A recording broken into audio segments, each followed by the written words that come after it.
be great candidates for that. We have only been doing this for 1 month actively, so we don't have enough time to really have like comprehensive data on anything. Like, talk to me again at the end of the year after we've been doing it, and I'll have better analysis for you. That being said, like, how many more teams do we need?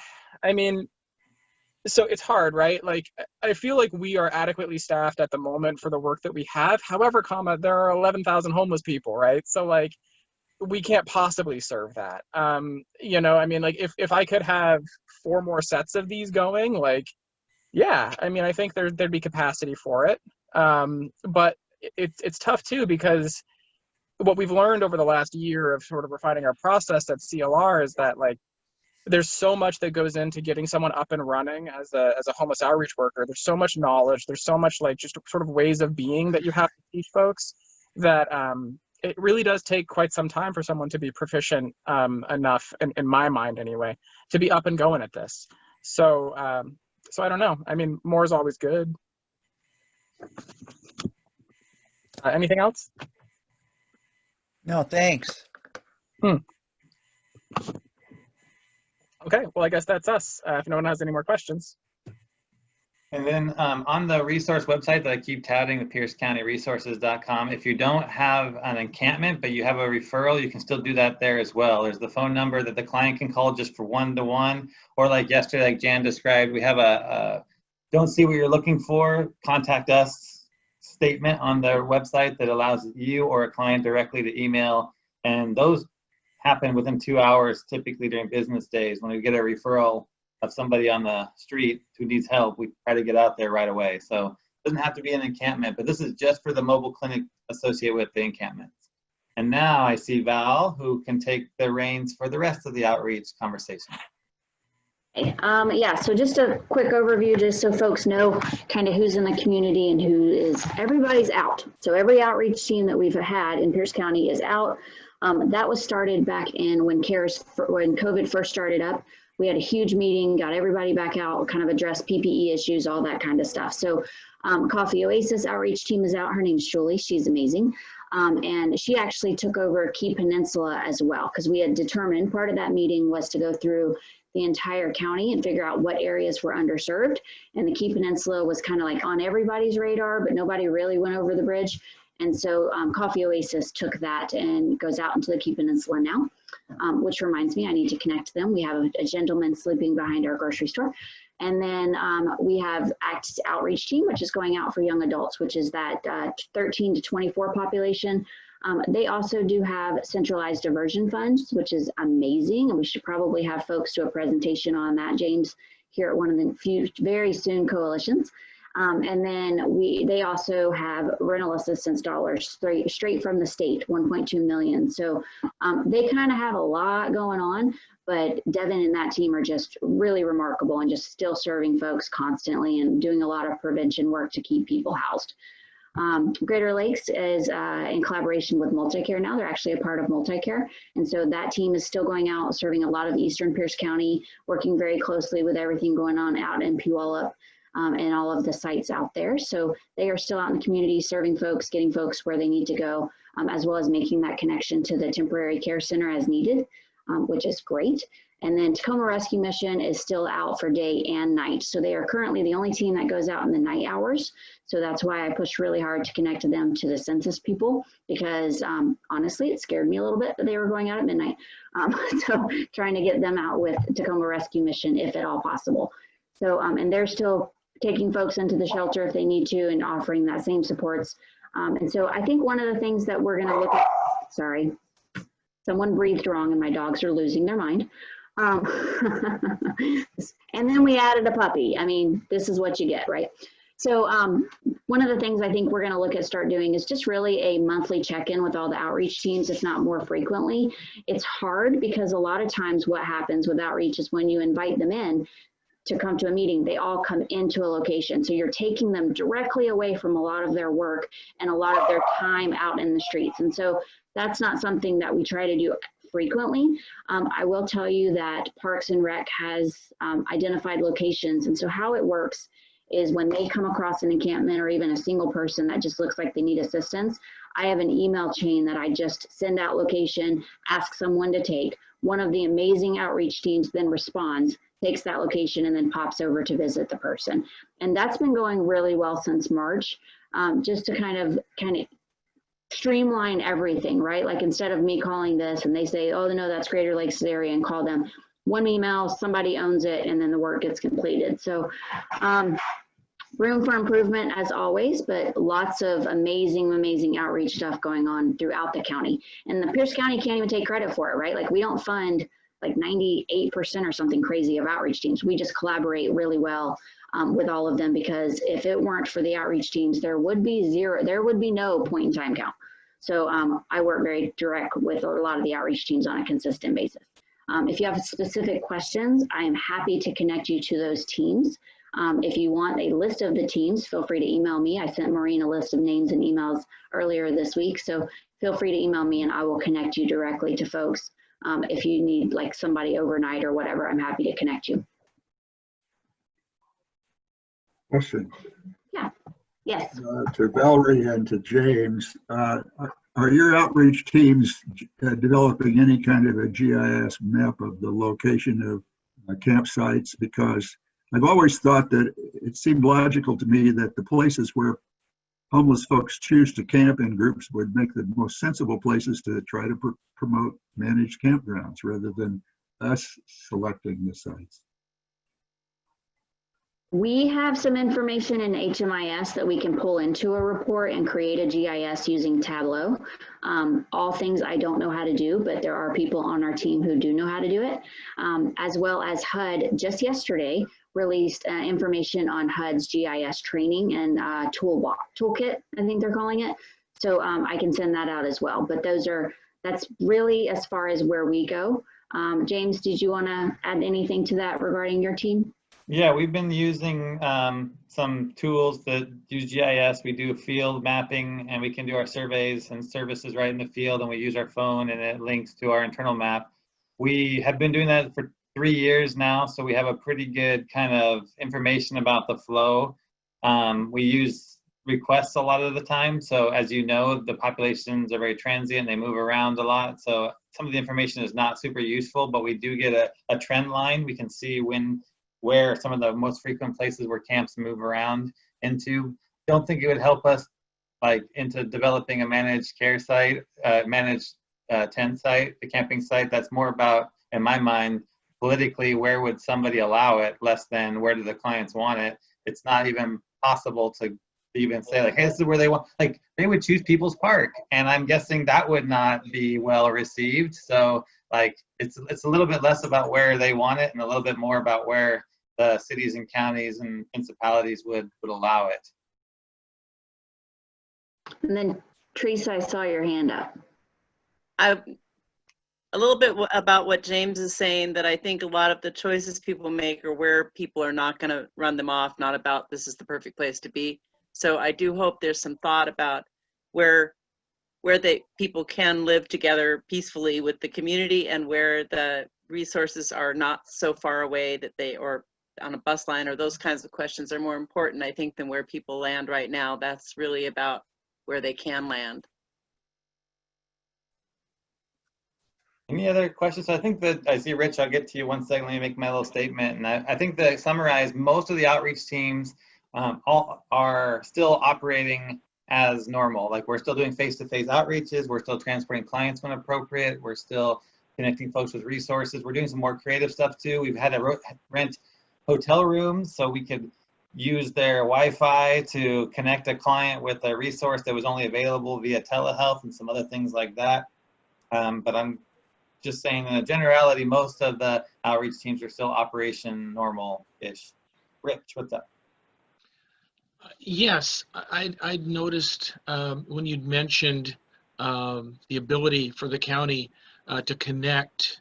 In other words, here at the coalition, we have the listserv, and it's been very helpful, very productive in being able to immediately get some real-time response from the community on a particular need. If I am out in the county and seeing a developing camping location, and I'll be the first contact, and then I'll usually go to either somebody on the CLR team or TRM. But is there something like what we have here in the listserv? Because you just mentioned you can give out all these teams information, but is there some place that it's easier for me to just go to and say, by the way, I have this situation at this location and that sort of thing? Nothing that I know of. I actually hear them from county employees whose job is to figure out what the location is, whether it's county property, and then they contact me before they start contact, or if they start before they start cleanup. And so that's my goal, is to get folks connected to the outreach teams as fast as possible before any other action has to be taken. I don't know of anything. I mean, if you go to the county website, you could report it, but I don't know that that's necessarily the step you want to take. I think how you're doing it, or putting it on the listserv, or even just, I can send you the list of the email contacts. You could email folks, or you can email me and I can share with the teams. That's always an option. So, but I don't know of any really fast, streamlined approach for anyone in the community to do the same exact kind of work without having to report it. And I don't know that that's what you want to do. Okay, yeah, I'm usually going to team members in specific, like someone from search and rescue, and then we'll go out together, that sort of thing, and that makes it immediate. Okay, thanks. Yeah, so you're doing exactly what I'm doing. And then you could always use the listserv if you can't remember, and you just need all the outreach team managers are in there. And then our agency outreach blast email, if you want to hit all 12 of my outreachers, it's just homeless outreach at CMH Share. I'll put it in the chat box, but it's a blast email to about 20 people, including all of our data people and myself, but it gets to all the outreachers. Any other questions about outreach before we transition to the next topic? Just a quick one. Yeah. How many of the teams, or I guess, as the city certainly is looking at the transformation of the law enforcement system, the Tacoma Police, and I presume that the county and probably some of these local smaller jurisdictions are as well. I think if there are examples from the outreach teams of, really good interactions with law enforcement, that would be a useful contribution to these community conversations and committees and things that are being created and going forward, so that you're able to keep everything that's good. And the other one was some sort of, is there periodic outreach to the first responders? Some of these fire departments are volunteer across the county. I mean, do they know how to find you, kind of thing? I think and the so. third one, okay. No, I think so. We do a really good job, at least at Comp and Greater Lakes for sure, to make sure both the local districts of police and fire, and we have regular meetings with specifically police more than fire, but we definitely have meetings regularly. And I'm going to say yes, everybody that I can think of knows how to get a hold of us. Okay. And then the last one was the self-help groups that are active across Facebook with homeless people, some kind of a connection to them on a periodic basis, so that they know that you're there, they know the resource there, is a way to sort of help them direct their energy and in the most useful ways. And I don't know if that just becomes like somebody's sort of task on a list, but I would say we do a lot of community outreach. I participate in a lot of community meetings. I've sat back in the day in people's little kind of communities kitchen, where I would go to someone's house. I didn't know I was going to a house, but I show up and it's 6 people who have made a coalition to address something in Bonnie Lake or whatever. It's a little bit harder now. I'm getting kind of lost in a lot of Nextdoor and Facebook groups that are not super productive, but I'm always open to do presentations and lead conversations right now via Zoom if people aren't meeting in real life. But I would say in the normal times, 40% of my job, give or take, is doing community outreach. So that's one of my favorite things to do. so we should just email you when we see these needs, basically. Sure. Yeah, good. Well, and that's a good role for the continuum of care, right? And I know James leads a lot of the work with stability and outreach and all of that stuff. So I think that's a good place to start.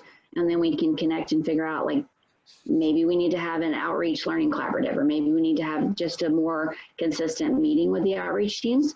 I know I work with Patty from Homeless Humans of Tacoma frequently. I work with her every single year for the point in time count because she is an amazing resource. I can tell you, Devin from the ACT team is super engaged about with all of the kind of grassroots organizations that are youth and young adults, like Mother of Many and all of that situation. So yes, I think everybody kind of has their little niche in their area. So like Greater Lakes, I'm sure is super connected with folks who are doing kind of grassroots situations out in Eastern Pierce County. So yes, can we do better? Always, right? Like that is going to always be what you hear Valerie say is we can always do better. But I think there's a lot of great work happening, and I think there's a way to start to streamline it a little bit more. And I think that's something James and I can chat about and figure out without adding it all to his plate, because I don't want anything else to get lost, as he said. And then I saw a message from Colin. You had a question about encampments, I believe. Yes, hello. I was just curious, what is the current process? So you kind of talked about for the city, the county, identifying camps, outreach to the camps. I'm just wondering what the process is. Like, is there a threshold for when a camp is getting cleaned or removed? And what does that kind of procedure look like? Like, when does it, obviously you guys focus on the county ones, but I'm just curious what that process or that threshold is. Yeah, so I'd have to contact Parks and maybe ask them to just come out and chat with y'all so that they give you their exact kind of protocol. What I know happens on my end is they email me and I disperse outreach as fast as possible. If they are on county property, it's deemed health and safety. The cleanup actually happens a lot faster. I know they follow all law and protocol regarding notifications, and they connect with an outreach team, whether it be, I think a lot of the outreach, they connect with Greater Lakes and Comp Life, honestly, before they do the cleanups. But I am happy to talk to Raquel. She's my primary point of contact over there, and see if she wants to just come give a basic protocol for how the county does it. I know we can't do it in any of the cities, and so that would be a city by city conversation. But anything outside the cities, everything in unincorporated Pierce County would be what she works with.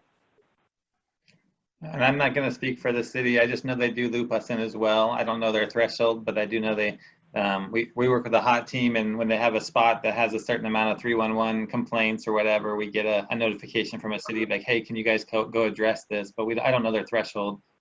And in terms, I saw, Jan, real quick, we serve, most outreach teams are countywide. So I don't know specifically the regions and geographic, but we go countywide. Greater Lakes goes countywide. The VA is countywide. ACT is countywide. And that's whole county, east, west, across the peninsula. Obviously, some of the areas that have less population don't get addressed as often unless we get referrals to go out and meet folks. Yeah, Jan. Why is there an overlap of responders then? Because how would Greater Lakes know that PATH is or is not responding to the same situation? We communicate, and when we have a referral that goes to all of us, somebody will email back, I got this one, or I know this one. Like Greater Lakes, for the most, like, we're pretty Tacoma centric too, to be honest. And Greater Lakes does a little bit more of the East Pierce work than we do, unless we get a referral and they're busy. I think all of us equally neglect across the peninsula, but it's also on a case by case. If we get a referral, we have a good partnership with the fire department and the sheriffs and the St. Anthony's out there. So if they give us a referral, we'll come out. I do want to move us along. If you have more questions, I'll put my info, and you already know how to get a hold of Val, I'm sure. And if not, she can put her info as well in the chat box. And so I'm going to head off to Maureen. Thank you. So those of you who have been participating know that several weeks ago, Jan Runbeck participated in a meeting with the Greater Tacoma Community Foundation, the Pierce County Connected Funders Group, and they asked if the coalition could be a resource for them for identifying emerging needs and serving as a unified voice on homelessness issues. And the coalition did respond. We put together a small working group. We drafted a letter It went out to everybody. It was revised, and the final was signed off on by a group of folks who said they wanted to see it. And the Jan then was invited by the foundation to meet with them yesterday afternoon. And I'll let her talk about that for a couple of minutes.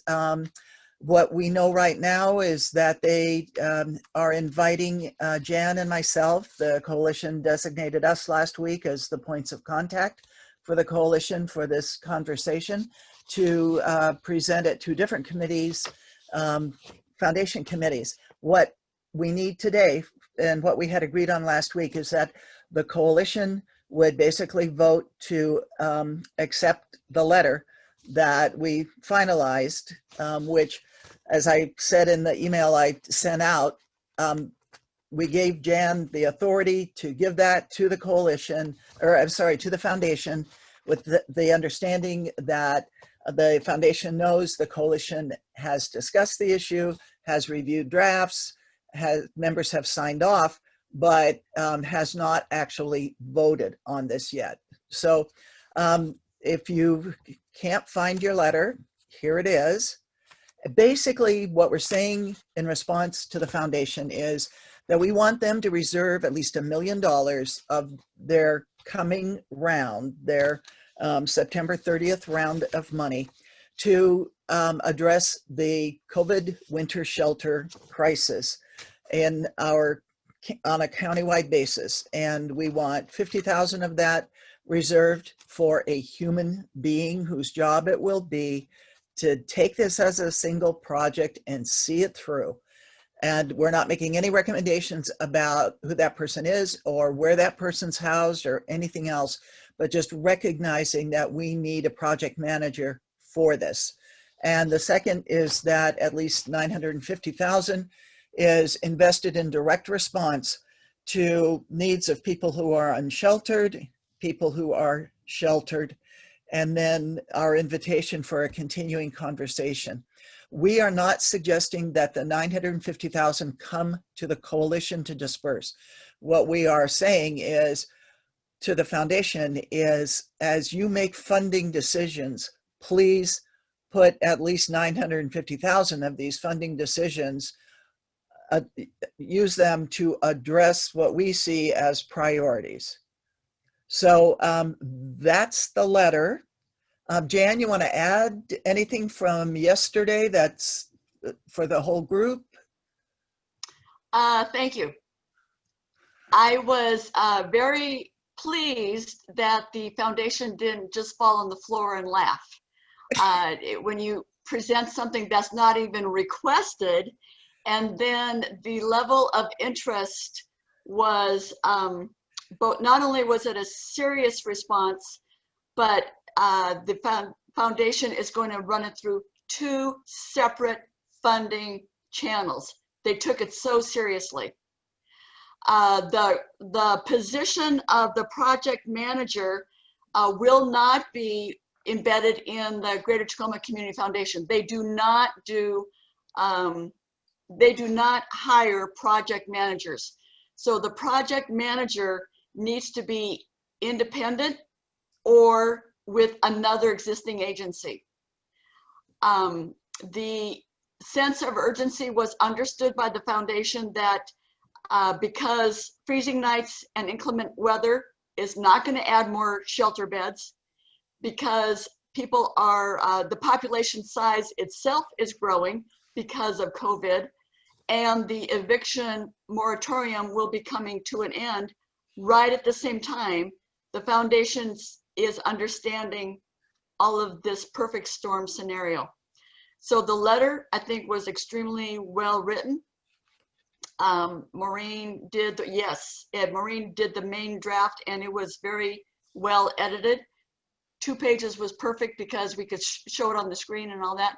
So yes, that being said, I talked about this coalition being highly responsive, highly inclusive. Their issue of social justice being recognized was well addressed. So wish us luck. And by the way, I'm trusting the coalition that we can do all these things that we said we could do. I believe we can. So thank you, everybody.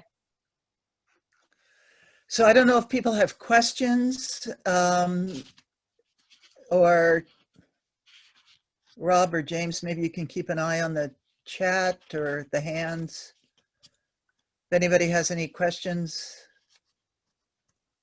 I'm not there seeing was anything. a point. The foundation wanted to know if we were in contact with the county and the city of Tacoma, and I said they are regular attendees at this meeting, the Friday meeting, and that there is really close contact and lots of open discussion. So that was a real plus, that we have strong relationships with our government agencies.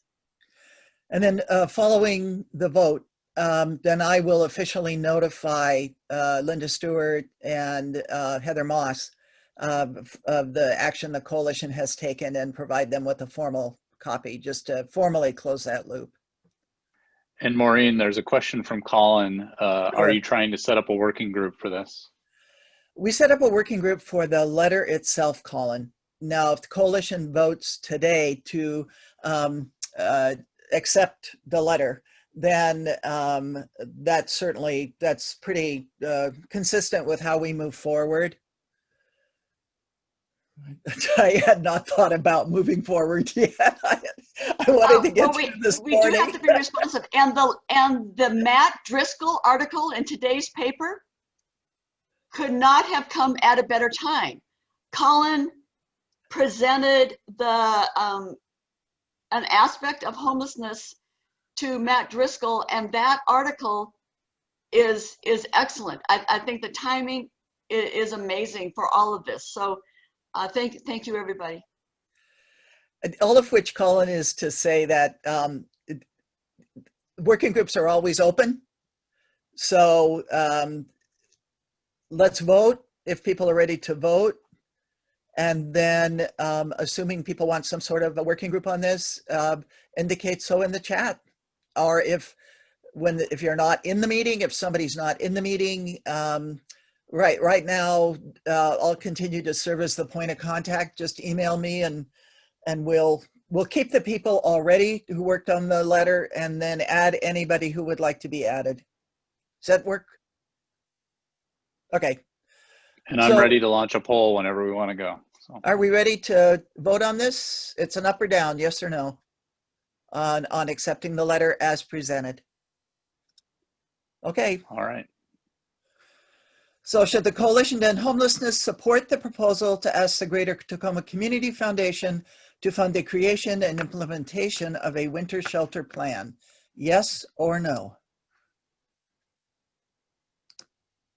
And I'll give this a few seconds here, but. And if you're on the phone, I don't know what we do.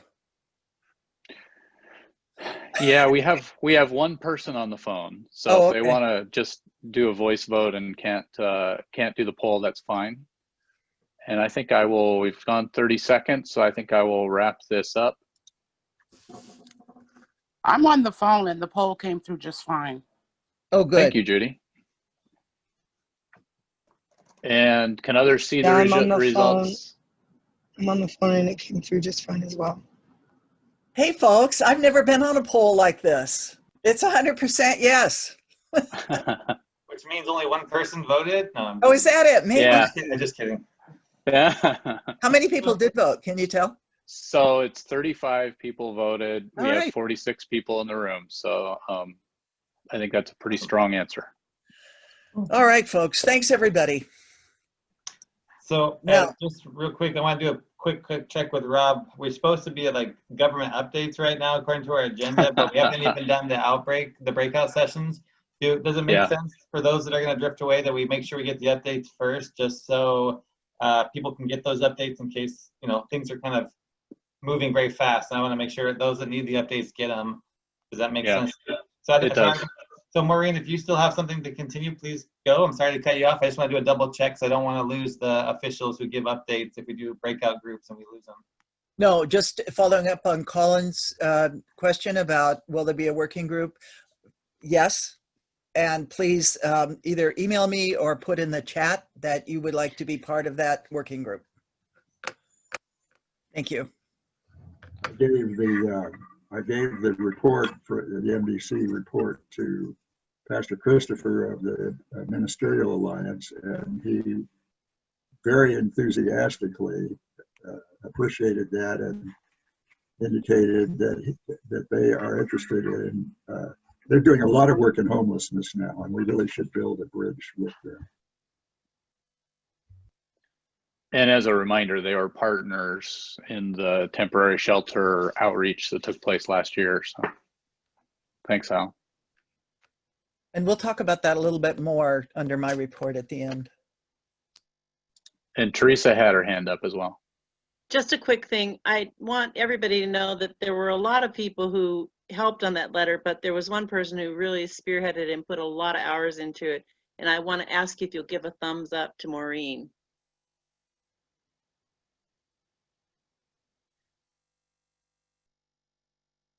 As always, it's my honor. Thank you. Well, thank you. And like I said a few seconds ago, we'll go ahead and do the updates right now from the government and other entities. I see Valerie, so maybe Valerie can take the first update, or the county can take the first, if there is updates. Mr. Rogers. Oh, yes. Good morning. This is Jeff Rogers. We just wanted to share this morning that our eviction rent assistance program that we're operating is moving along. Its wheels are in full speed ahead. We've been able to serve 1,004 households through last week.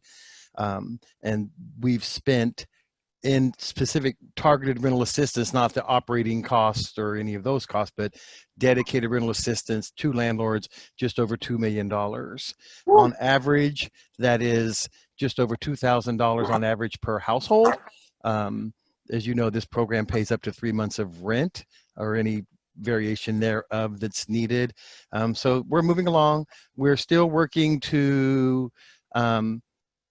finalize our backlog. By this week, we had a goal of contacting everyone in the system who has applied by email for a second time, as well as by phone.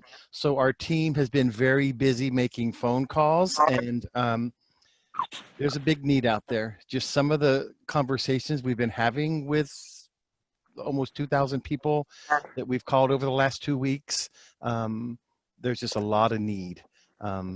Yeah, I'll leave it at that. It's just sad to hear so many of the different stories that people share about their current situation. We also are still funding hygiene and sanitation services. And through that process, we've been able to provide 2,245 showers. That's a duplicated number because some people come more than once during a week, but we're counting each episode or each encounter as a number. And we're still continuing to provide monies to emergency shelters to provide an additional 199 units of emergency shelter that's outside their normal realm.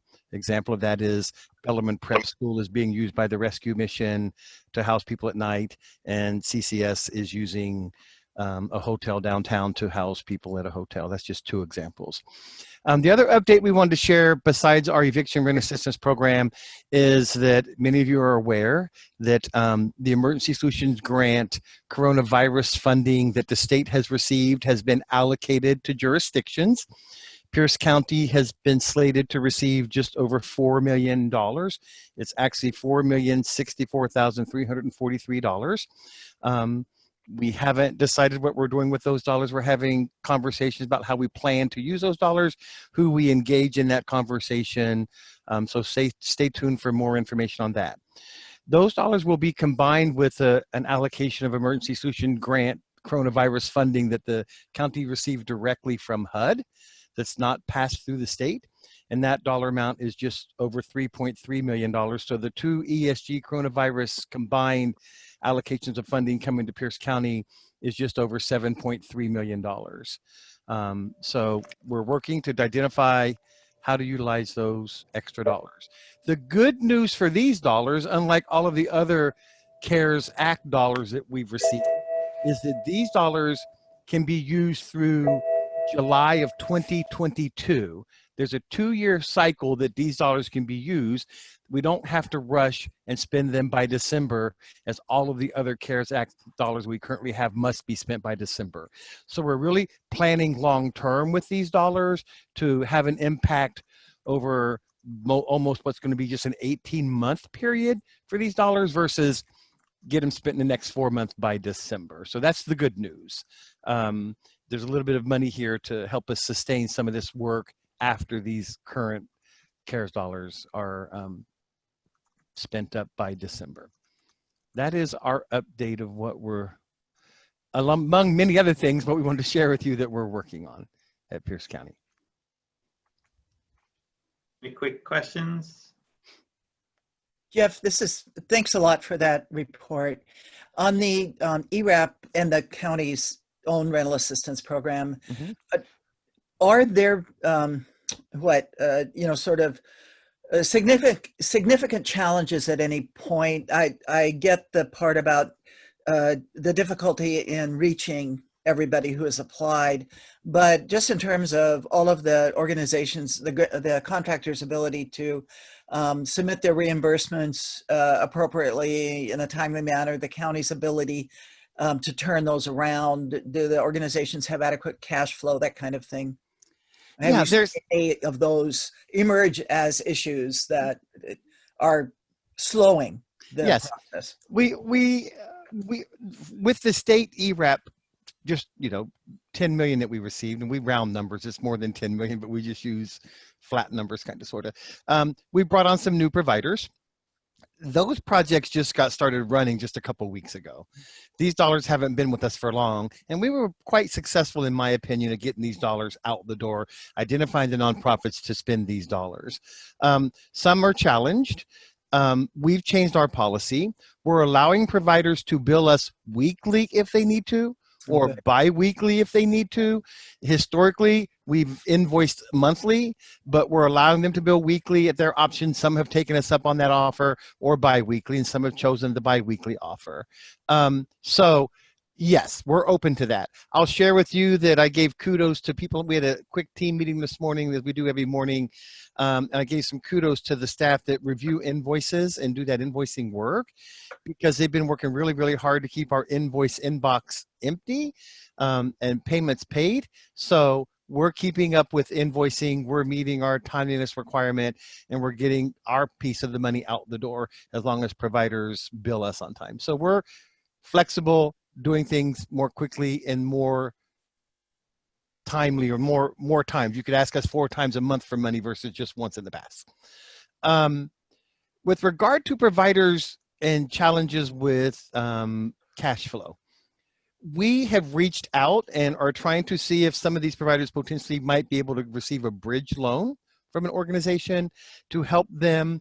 That conversation is ongoing. We've also had some conversations about maybe having one agency who has large cash flow be the check writer of checks to landlords for all nonprofits. So there's different options we're kind of discussing. We haven't finalized, but as of now, all of our providers are working their programs and serving people. So we're open to any option, exploring whatever needs to be done to get these dollars into the hands of landlords and have less stress on tenants who are renting here in Pierce County.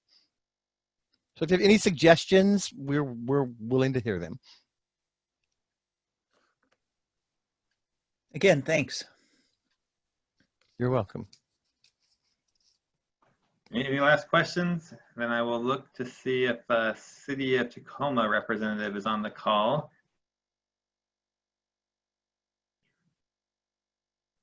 No name pops out at me. So the health department, I see Manu is here. You're muted. Oh, perfect. I was muted. Hi, everyone. Good to see folks. Yes, I guess a few updates just in regards to immunization, flu season and immunizations. We're moving forward with planning. I've been in contact with the shelter providers and staff who completed a survey request form that I developed. and just gathering some information from them that's been really helpful with planning. So thanks to everyone for your cooperation. Right now it's looking like that adult flu vaccine from the state that, yeah, will be available around October, November. So that's what we're kind of using to guide as far as the timeline at the shelters.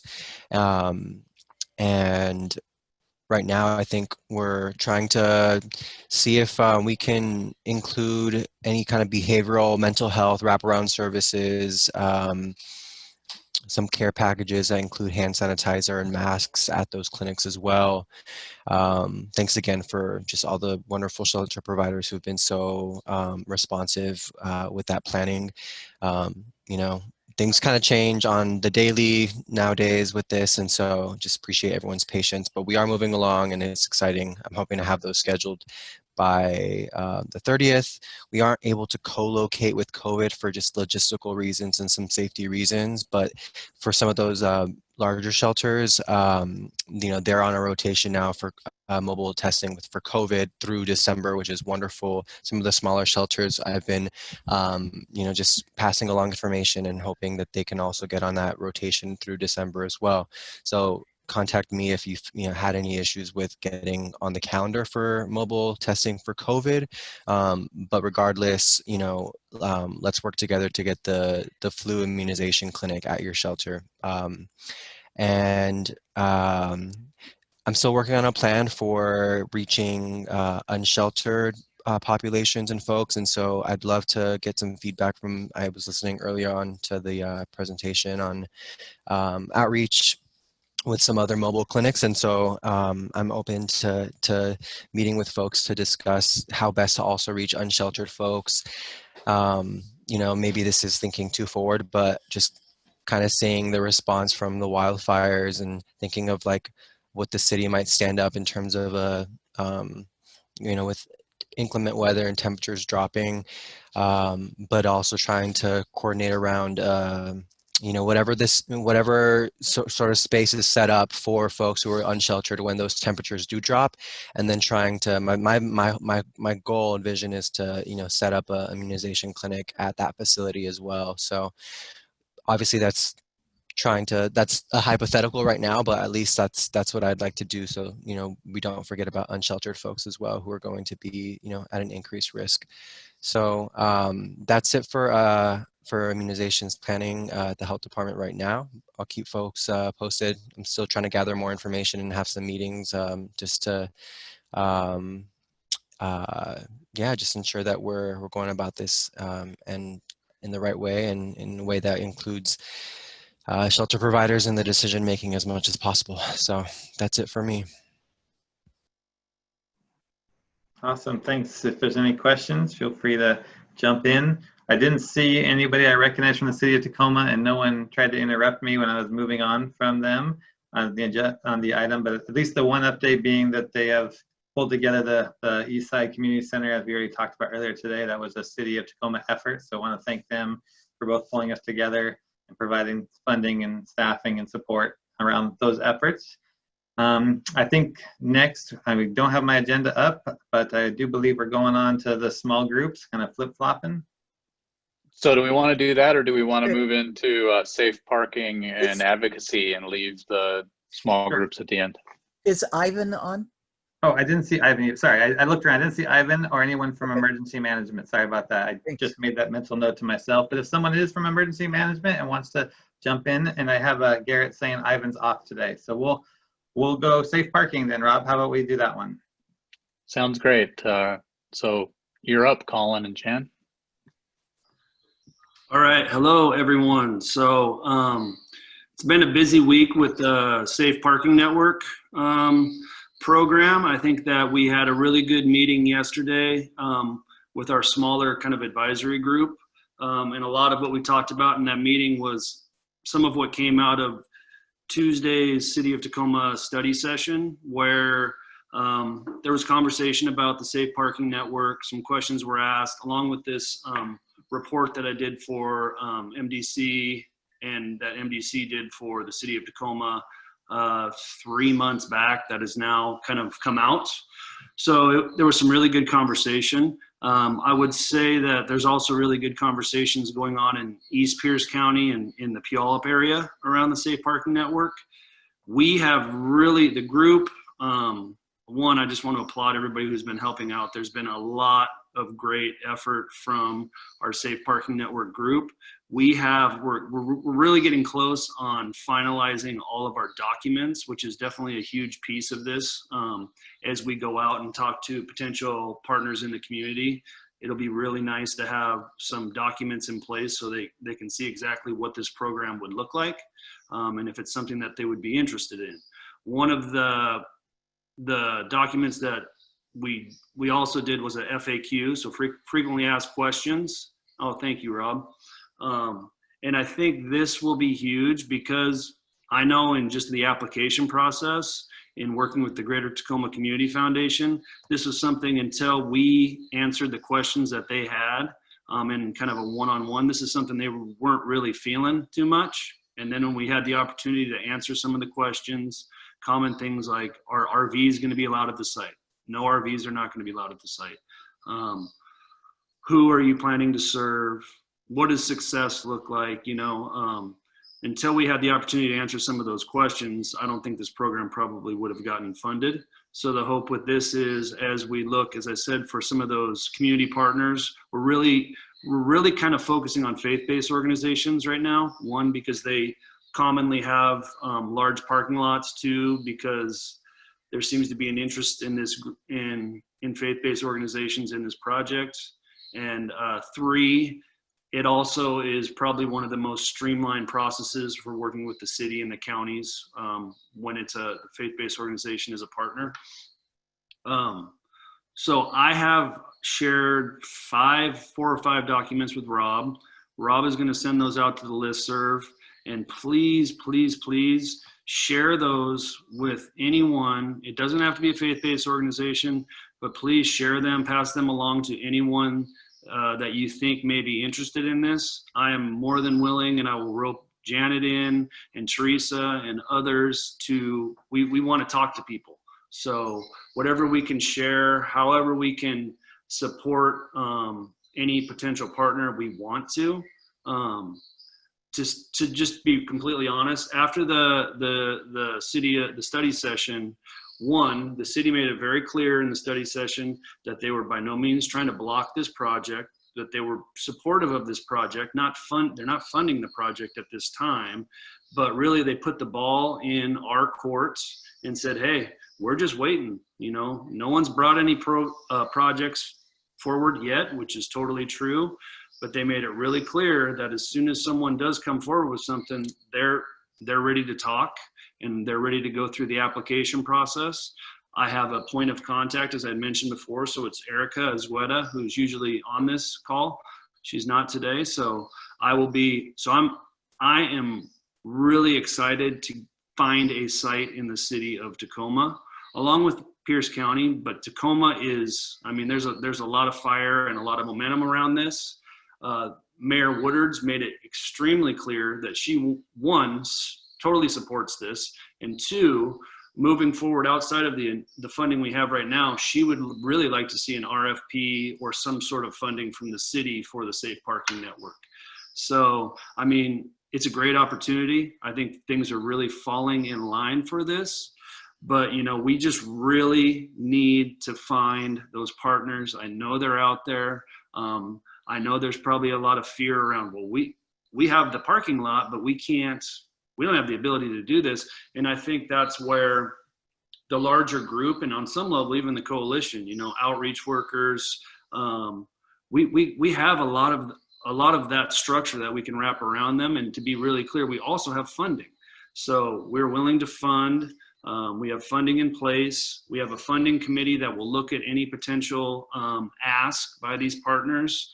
And we have a group of very motivated individuals that are ready to assist with any Safe Parking Network partner as soon as they step forward. So Teresa, Janet, anybody else from the group that may, Richard, that may have something to say, please feel free. And if anybody has any questions, I'll write my my phone number and my email over here, but in the chat box, but it'll also be on the documents that Rob will send out. So please, please, please reach out to us. We're really excited to find something. And as I said, this is a full Pierce County project. I also have a contact. John Barbie is my go-to guy for the county. There's great county conversations going on. Roxanne Miles just emailed me back from Pierce County Parks about the potential of using places like the Meridian Habitat Park, which is being used right now off of 144th for the clean air stuff. And what we know, Janet and I received emails from multiple people that are staying at that park, living out of their vehicles, and also families that are staying at, one specific family staying at Blue Junior High, which is about 2 blocks away from that park, living out of their vehicles. So they're out there. We know this, and we're excited to give these individuals an opportunity and a safe place to be. So we're really calling on the coalition to really put your feelers out there, and let's see if we can get this thing going. Are there any questions? Or anybody else, as I said, that has anything to say? Colin, you're doing great work, you guys, all of you guys. Thank you very much. I'm curious, is there a sort of an optimal size in terms of number of cars? I for instance, attend a church with not a very big parking lot, but a reasonable size. What would be the minimum number of cars that you would want to try to put in one state parking site?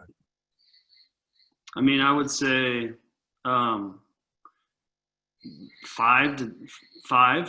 You know, I mean, honestly, we're so flexible with this, and I think we have the ability to try small sites. I really, just from research done, I really think that anything over 20 cars would be a lot. That's getting pretty heavy.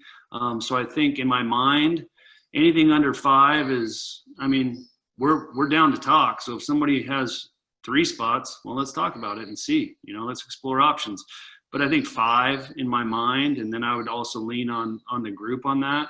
But I really think the number that I really like is that around 10, 5 to 10, because you figure it's probably not always going to be full. Maybe it will.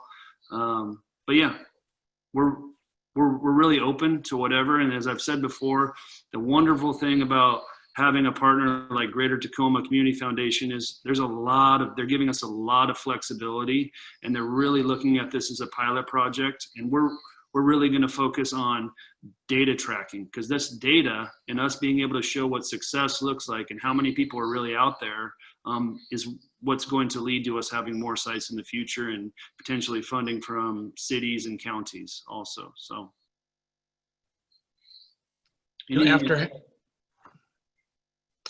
After having visited sites here in state and out of state, I would say that one thing that I've asked is, you know, from your experiences, what is it that you'd want to share with others who are starting a program?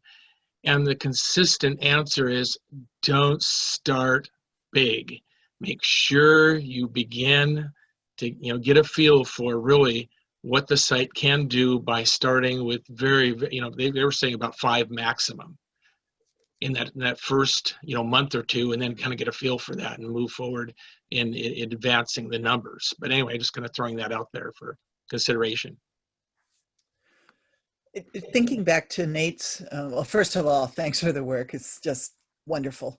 But thinking back to Nate's description of the mobile teams, could that model be adapted to provide services to people in safe parking lots? Not a yes or no, but just something to put on the table. And then I think we talked about this once before too, is like, clearly this is what the Red Cross just did, and with the Graham Ridge fire. And so as they're ready to talk about their experience, maybe there's something helpful there in terms of just building more community support, that this is an acceptable model.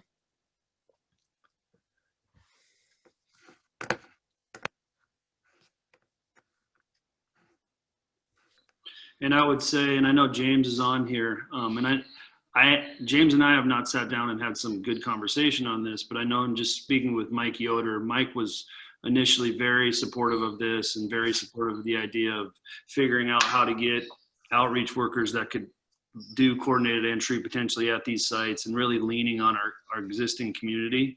And the way I look at these sites is they're very similar to outreach to an encampment, you know, ideally a managed encampment.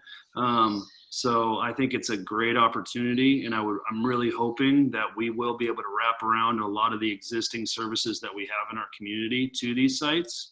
And they're gonna be, they're gonna be bare bone, but it's going to, the ultimate goal, to be really, really clear, and I think this was a big concern for the county, as I've said before, and it's a concern for all of the cities, is our goal is not to have people living in their vehicles throughout the county. It's to give people in their vehicles a safe place to stay, ideally stabilize and engage those individuals and get them moved into some sort of housing as quickly as we possibly can. And that's going to look very different for every household, but that's the goal. Yeah. I'll just say in general, just to confirm, Colin and I worked together for a long time, and whenever we get permission to have a site, whatever that be, the jungle, people's park, mitigation, whatever, we send our full forces there because we have people, we have a captive audience, we know they're going to be there for several days or weeks.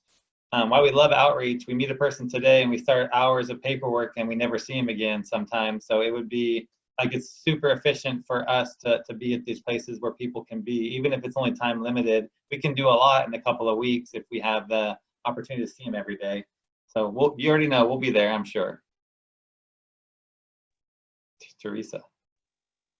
I just want to say there's a little different focus for some of us who are working with safe parking, in that this state of emergency has not housed the people that were unhoused before it started, and some of us don't believe that pointing people in the direction of resources that don't exist is going to end in everyone getting housed. So from my part, I'm looking at safe parking lots and safe encampments as a possible very long-term solution unless something really changes about the dispersal of income among us. So we're not at cross purposes, but we have some different expectations of the outcome.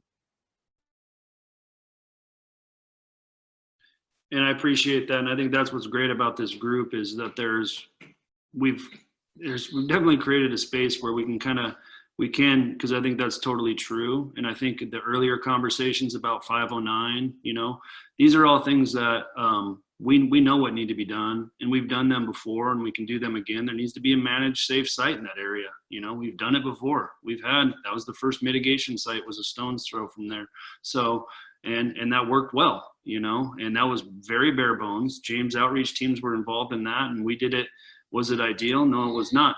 But I totally agree. And I would say with the safe parking, what I see this transitioning to is, we haven't had a conversation with Sharon Lee in a few weeks, but she was very interested in this project because success may look like that person maybe getting into a tiny house, the Thames sites. That was a huge partnership that we had when I was down in Olympia. John Brown was running those sites down in Olympia when I was there, and he's running them in Tacoma right now. And we were very successful moving people in their vehicles into the tiny houses. And oftentimes those people would be many of our quick success stories, or success stories just in general at the site. So I agree. Success is going to look a whole heck of a lot of different ways. I just want to make it clear, like, this site is not, we will not allow this site to look like, it's not going to look like that. It's not going to look like Ernest, Brazil. We're going to wrap a lot of great services around this site, and we're going to be a good neighbor. That's the ultimate goal. And I think that's what we've learned from programs like Freezing Nights, and others. So, yeah.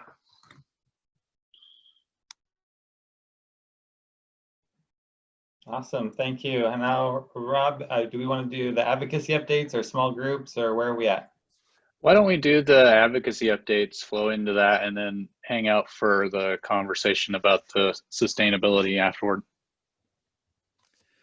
Okay, so I sent out sort of my equivalent to a client list. The issues and the policies and advocacy that either I track or I think we should be engaged in, or we are engaged in, or we could be. And so if you take a look at that, you can tell me what's wrong, what's missing, that sort of thing. Why is it important? It's important because it sets the context for the direct human work all the providers do. So, and gives you a better opportunity to shape the policies that affect your ability to do the work the way you want to do it. And right now, as we all know, so many of our policies around homelessness are being set by funders. And so all the opportunities we have to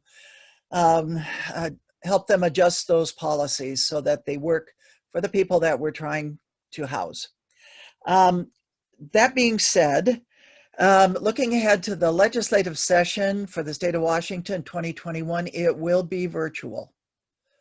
And we don't know what the rules are going to be. It is very possible that there will be a highly restricted number of bills that are allowed to be brought forward. This is a big deal because this means that the decisions on what housing bills, what bills affecting homelessness, what bills affecting any of the related behavioral health, the renewal of the Medicaid waiver, all those kinds of things, they're all going to be competing for space in that list of bills that will be considered by the legislature. So we just have to keep an eye out on that. And it's going to mean a very nimble and attentive response on the part of our state advocacy organization. So that's really an important piece. Probably the other piece along with that is, even though we go into this legislative session and this biennial budget with an 8.8, I think it is, billion as an ABC dollar deficit on the revenue side, it doesn't mean we can't get policy that don't have budget implications. And it doesn't mean that we can't get money on the capital budget side, because that's just a different pot of money. So it's very possible that we can get more money into the Housing Trust Fund, and we can get that targeted in ways that are helpful to us. And so it's just, if there is anybody in your organization who has a particular interest in state level advocacy, make sure that person is signed up and your organization is part of the Washington Low Income Housing Alliance. I'll keep passing on alerts and updates, but the rule one about advocacy: show up. And so here's an easy way to show up. So, and speaking of showing up, Housing Washington is free on October 6th. And the early registration period has passed for the annual conference to end homelessness, but it's still very affordable. So, and those links are at the top of my list, and they'll probably, I can see Rob typing, they'll probably come in the chat, WLIHA.org. And you can get to both of those. It's interesting in Housing Washington's one-day free conference this year that there are 3 separate sessions that speak to homelessness. So I think that this is, an important opportunity for people, and maybe for people who otherwise wouldn't even look at that possibility. You might have board members. You might have staff that can't take a day off. So you don't want to pay a whole registration for the conference and homelessness, but Housing Washington is free, and one of those sessions might be of interest. Adria Buchanan's going to present the new collaborative model, the Free 253, with the Fair Housing Center, the Center for Dialogue, and, oh dear God, I always get the rest of the name wrong, and the Tacoma Pro Bono. And There's a whole session at the end about, oh, James, you got to help me. I want to say functional community support. That's not the right name. Foundational. Yeah, foundational community Yeah. support. You're talking about the Center for Dialogue and Resolution. Yes, on the earlier one, yes, thank you. Center for Dialogue and Resolution. There's another session at the end of the day on the foundational community support. And so there are programs, sessions I think might be of interest that maybe people could not have participated in before if it weren't free. So that leads me to, nobody knows what's happening at the federal level unless it happened in the last hour. And I mean, nobody really knows. So there either will be action by the Senate, and the Senate and the House will come to some agreement with the White House, or they will not. And housing will or will not be a part of that agreement. Hold your breath, whatever. With respect to a report that will come out next week, Michelle Thomas, the policy director for the Low-Income Housing Alliance, will provide us in writing with what she's been giving orally, which is the Census Bureau has put out the Pulse report again, where they basically have been surveying people across the country on their abilities to survive right now. Can they pay their rent? Can they, what's their, probability of being able to continue in their housing, that sort of thing. So Michelle is taking that at the Washington state level. It's about twice as bad as it was the last time that the Census Bureau put the Pulse report out. And everything that Jeff Rogers said earlier about how much need there is on the rental assistance side, how much fear there is echoed by every community that's reporting on the state's ERAP rental assistance program around the state. And it's just people breaking into tears when they find out that their rent is being paid.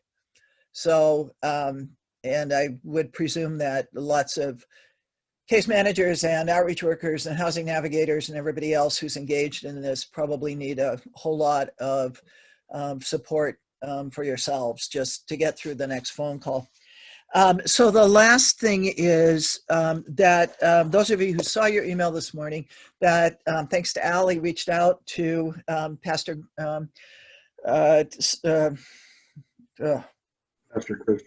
Christopher, thank you. I don't know why I can't get his name in the right order, but I can't. So thank you. In response to Colin's report on unsheltered people. And so Pastor Christopher responded saying, the survey is great information that is needed in the eradication of homelessness. I hope and pray that organizations that work with homelessness can have a virtual meeting to brainstorm on the information provided from the survey, and that we approach the city as a group of organizations requesting that they follow the recommendations based on the survey. And so this is great. And then Al followed that with an invitation to the coalition to develop a relationship with the Tacoma Ministerial Alliance, which is basically the Black ministers across the community. Which I also think is great. My suggestion is that we start how we're going to do this in the follow-up meeting in terms of planning the next meetings for the coalition.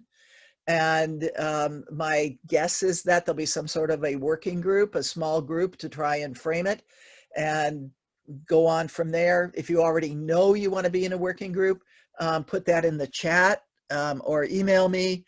But that's kind of where I'm thinking we are with it right now, is that we, formally thank Reverend Christopher, that this morning in our after meeting, we talk about how do we want to figure out an all homeless organization Zoom meeting, who should convene it, that sort of thing.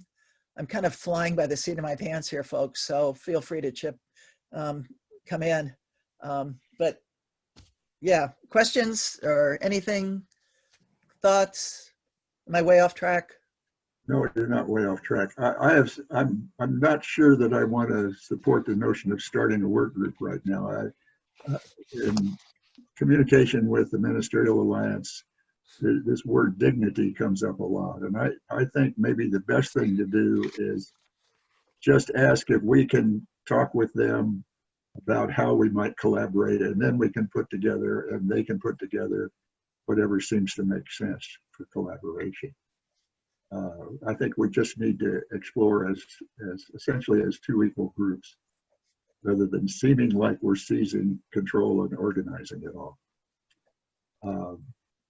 Again, Colin, you did great work. What else have you got hiding, Colin? I know, right? You know, I think I really, kind of as I was talking about safe parking earlier, what I don't want to have happen is that this, once again, just gets buried and kind of we move on from it. So I do think that while there is light shining on this, we really should try to take advantage of the moments. And I think any type of, like, whether it's a letter of support, anything like that, I guess the question is, where do we go next from here? And that's where, as a community, it seems like there should be some sort of a conversation. I agree with, I mean, no one wants to have 15 more work groups, but I do think that there's a lot of information. Some of this stuff is already happening, like the safe parking was definitely one of the things that was called out there.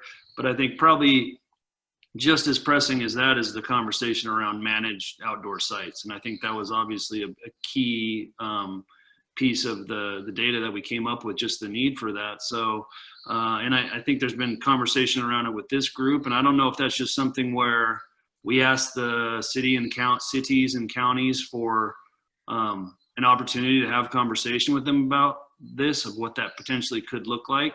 And I think it really ties in also greatly with the ask from the Greater Tacoma Community Foundation. So there's a lot of pieces. I guess it's just how do we make sure they're all in the same room together, and that the conversation is kind of in the same direction. I'm willing to be involved with anything as far as any comments, questions, follow-ups to any of the stuff in the report. So I would love to be involved in any conversations that are had with whoever about this stuff. I don't want to stifle any work group that people want to put together. I'm just saying the first step in approaching the ministerial alliance is just sort of informal exploration together. Yeah, and thinking back to a year ago when the outreach project was done around temporary shelter, and MDC and Associated Ministries and the Ministerial Alliance were all partners on that. Going to the Ministerial Alliance and having that back and forth conversation directly with them is the key, I would say, just from. So Reverend Christopher has asked very specifically for a Zoom meeting of all homeless related organizations to discuss the recommendations in the report and ways in which to approach, just want to look at it again, to brainstorm on the information provided from the survey. He means the report. And the survey is within the report, and that we approach a city as a group of organizations requesting they follow the recommendations based on the survey. So he has an explicit ask. Al has an explicit ask that is to develop a relationship between the coalition itself and the TMA. I think what I would suggest is we talk about this at the end of the meeting with the smaller group as we start to drift. I did see Erica and now Matthew Jorgensen from the city of Tacoma, so I wanted to see if they might have updates before they bail out. Sorry to interrupt, Maureen. I'm sure you still have more. But I just saw them, and if there's any city updates that I wasn't aware of, I want to be sensitive that there might be stuff we need to know, like now with the weather shelters and things like that. So I don't know, Matt or Erica, if either one of you are here to give an update or have some awesome breaking news, I want to see if you're available. I can't see you, so I don't know if you're on a different call or whatever. You can't see me because I'm driving. I'm driving my son back to daycare after we did preschool, so you might hear him in the background. Yeah, so I don't have any, I'm sorry, I apologize, James. You set me up. I don't have any huge, big announcements, but we are still operating the clean air space until next week. We're monitoring what the weather looks like. It looks like it changes, it updates every 2 hours. So we're working very closely with our emergency management to see what it's going to look like. What we don't want to do is take it down prematurely and then the smoke that we're anticipating from the east side of the mountains comes and we have to scramble again. So we are monitoring it. We'll let everyone know, when we have some solid determined dates. But right now, we can say we are going to at least operate into next week. So that's what I have for now for that. Awesome. Thanks. We'll let you. Oh, and I do want to say, sorry, I'm cutting you off. I'm trying going back and forth because I'm driving right now. I want to express the gratitude on behalf of the city for all of the partners who stepped up and joined us to get this thing going. Everyone that's been out there, you guys are amazing. I mean, I can't even begin to say how grateful we are and how incredible you are for putting out the work. And just whenever we pick up the phone and say, hey, we're doing this thing, you guys really, really step up and you show up. And we appreciate you so much. So thank you so much for everything. Well, awesome. Thanks. I'll let my team know for sure. And then again, Vallejo and Recovery Cafe are also supporting the efforts of this specific day shelter. So we did, in terms of our agenda, we did leave out and haven't covered our small group work, which was going to talk about some of the stuff about the feasibility of the future of the coalition. I feel like the energy might be low oxygen in my office or something, but I'm feeling a little bit like this is a better conversation maybe to have after the air clears next week, both literally and figuratively. And then we can maybe add that to next week's agenda, Rob, if there's no conflicts. Yeah, and my thought would be that unless something really drastic pops up in the conversation after this meeting, that we make that the featured conversation next week. Sounds perfect. So then our new normal routine for these meetings is to offer somebody the chance, if they have like a good of the order or an announcement that wasn't on the agenda, but they absolutely want to make sure people are aware of, or anything else, because we're going to stay online afterwards. But if anybody has a good of the order, I'm opening it up. Rosemary. So I was asked last week to check back with the census people about any effects of the decision of the court.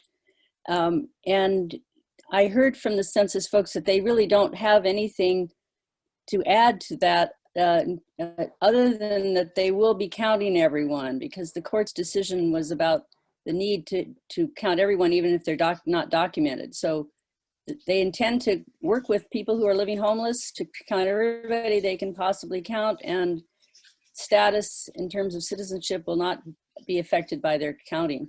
They don't have anything to say about the extended timeline.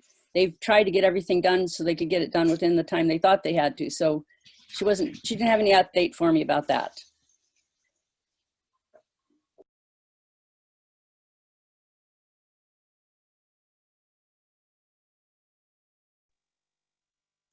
You're muted, James, so I don't know if you were pointing at me or not. I wasn't pointing at anyone. It's a self-management time, so, okay. So please.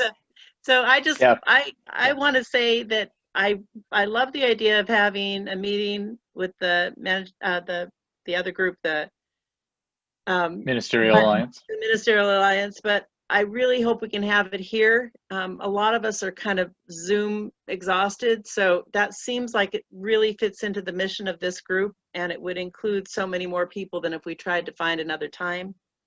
So I'm hoping that we can find a way to even, I agree with Al, it's important that it not feel like we're taking over the initiative, but I think we can offer a meeting space for them to talk about what they want to talk about with most of the people they want to talk about it with. It's my intent. I agree with you, Teresa.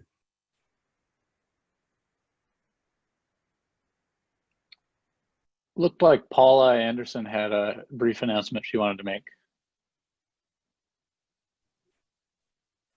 Okay, am I unmuted? You are. All right, thank you, everybody.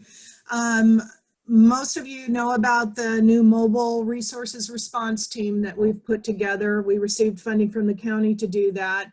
I'm so excited. We're getting ready to put this train on the road. One of the things I want to make really clear is that we want to partner with all of the outreach workers. I know I put that in the chat earlier. We've gotten locations from Greater Lakes where we're going to start looking for partner churches. This does two things. It keeps the general public and community from knowing exactly where the encampments are. And then it also supports and augments offering services like showers, laundry. We're going to have food on board to hand out. There'll be coats, backpacks, sleeping bags, tents, whatever we can put our hands on. We will at some point have the chat team, which from CMAR has a nurse practitioner. He's very excited about coming out and doing that. So if you have areas where you know you're going to a larger group, or you can send me the cross streets of that, I'm happy to take that, and then can try to find a church partner location to put that, set that up in. And the other thing I'd like everyone to remember too, and Colin and I have talked about this too, as far as the safe parking, being able to bring those services to people that are in safe parking. The shower trailer and the laundry trailer are separate and can be deployed separately. You don't have to have the whole big kit and caboodle if you have 5 cars in a safe parking lot and want to offer showers to people once a week or something of that nature. So keep that in mind. The last thing that I really wanted to announce is that we are having a ribbon cutting for this mobile resources response team. It is next Friday at noon, and I'm hoping people can swing by on their lunch break. We'll have people that invested into it, the businesses, the press is supposed to be there, other service providers, all of that. But I will send out the invitation to everyone. It's going to be COVID proper, so we want everybody to wear masks, all of that type of thing. We are going to have prizes for the 3 most unusual masks. So get creative if you're going to come out. Send somebody from your team. It's going to be a great way to see exactly what kind of services we're going to have. So I'll make sure that that invite goes out to the group today.